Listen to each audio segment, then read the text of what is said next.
Hello and welcome to your in-depth weekly horoscope for week commencing the 27th of February. I'm going to give you some standout details to look out for, but please stay with me. I will then go through each of the 12 signs from Aries through to Pisces, which you can relate to in terms of your sun or your ascendant. The choice is yours. Now, as this week begins, there is a magnificent conjunction between Venus and Jupiter, and it is also going to get a lot of comment. And rightly, these are the two planets of the two benefics in traditional astrology: lesser Venus, greater Jupiter. Venus is Jupiter's daughter in mythology. But in the sign of Aries, of course, Venus is technically detrimented. But I think what Venus does is just gives us in Aries a greater desire to go for what we want, the things that we're passionate about. So Jupiter, of course, can also be very dynamic in Aries. So that's all a lot to do with thrust, and it could create, by being in the moment and having the confidence to listen to our instincts, which is a very Aries type of energy, some good fortune could unfold. But there is also a quarter moon on Monday in the sign of Gemini, and that's house 3. The sun is in house 12. A third house 12 house square suggests that if we're a little bit too open with information, especially to people we don't know very well, or we let something slip that should be kept in confidence, or we get caught up in some gossip doing the rounds, it's not necessarily going to be a good thing. Also, Venus and Jupiter could make us a little bit too open, a bit too spontaneous. So I think it's important to measure what we say in a careful way. And this is emphasized furthermore because by the middle of the week, Mercury comes into a very powerful conjunction with Saturn. And of course, Mercury is exalted in the sign of Aquarius, and Saturn is about to say au revoir to this sign and move into the sign of Pisces. So they're both about to move because Mercury moves on Thursday into Pisces, where of course it's also detrimented. But this just suggests that when it comes to long-term plans or our friendships, the need to really be clear about what we want and what we say is going to be absolutely essential. If you're not quite sure about a situation, something could seem rather oppressive. Maybe it's someone's point of view. Maybe someone can seem a little bit dour or limited in their response. But I take you back to that quarter moon because that provides the backdrop of energy for the whole of this week. And that's suggesting that we don't buy in too much to some of the negativity that might be doing the rounds, and we embrace some of the positivity that we can get from Venus's conjunction with Jupiter, which itself will come into a peak on the 2nd of March. So a lot of exciting possibilities this week, but please stay with me for your full sun sign forecast. But if you would like to grow beyond this zodiac insight, if you give me 3 pieces of your personal birth data, of time, date and place of birth, I can provide you with a life roadmap that can give you an awful amount of extra information to help guide your moves.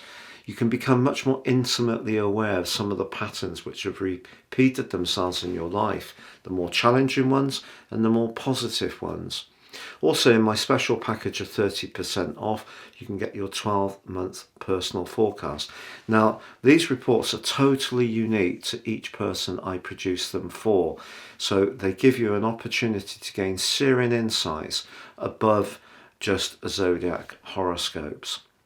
So Pisces, your week commencing the 27th of February forecast sees the quarter moon in Mercury with the sun in your sign. Now, Mercury is house 4, home, the physical place that we live, but also our emotional home. You have Mars there, and Mars has been there since last August, and of course has been somewhat of a discordant influence. So this quarter moon just asks you to be aware of your motivations. If you're trying to do something on an individual basis, the sun in your own sign, just think through what the emotional ramifications may be if you are feeling somewhat impetuous. However, of course, this week sees that glorious alliance between Venus and also Jupiter, your traditional ruler. This could bring about some good fortune. I don't want to say this in a way that sounds trivial, because I really dislike that in astrology. But you've got the two planets of fortune coming together in the part of your situation to do with your everyday money, but also your self-worth. So whichever way this works for you, whether you do have a stroke of fortune, or you can think about the values and qualities you bring to situations, both would be positive. Also, the sun is in a semi-sextile with them and also Chiron. So it's a good time to think about how you can think about your qualities in a more productive way. But generally speaking, Venus and Jupiter certainly would be a good time to enjoy a really nice meal, or perhaps share some of your gifts, your qualities with those who are less fortunate. Your benevolence would definitely be appreciated. But it is true to say that Mercury does align with Saturn in Aquarius for the last time for 27 years. So if you have been finding it difficult to stay in the present over the last couple of years, it wouldn't really be a surprise. You may have felt that you were working your way through quite a lot of heavy issues to do with legacies, to do with past attitudes from other people, or even your own. But Mercury arriving in your sign on Thursday is the start of a new beginning. This is going to be enhanced, of course, once Saturn moves into your sign next week. So that really is a new beginning, because that's a structural planet. Mercury is how we think, and I feel that this will help you to come more into the present if you have been feeling very reflective. Now, I don't know if you've ever heard this before, but mutable signs are said to be inclined to be much more nostalgic, reminisce a lot more. Because your sign is the last of 12, it's only natural that you would be more like that than most. So I think Mercury moving into your sign is a push to move into the here and now. But there could be something that happens this week that just still does leave you feeling a bit solemn, that could be linked to a separation, someone you're no longer in touch with. And that could be disappointing. But I think the combination of Venus, Jupiter and Chiron for us all is about counting our blessings, seeing our glasses being half full rather than half empty, whatever our circumstances. But for you personally, I hope that something even better than that does happen in a very lovely way for you. It's been a real pleasure being with you. If you would like to comment, I do interact with all comments. Please like this video or subscribe. Thank you.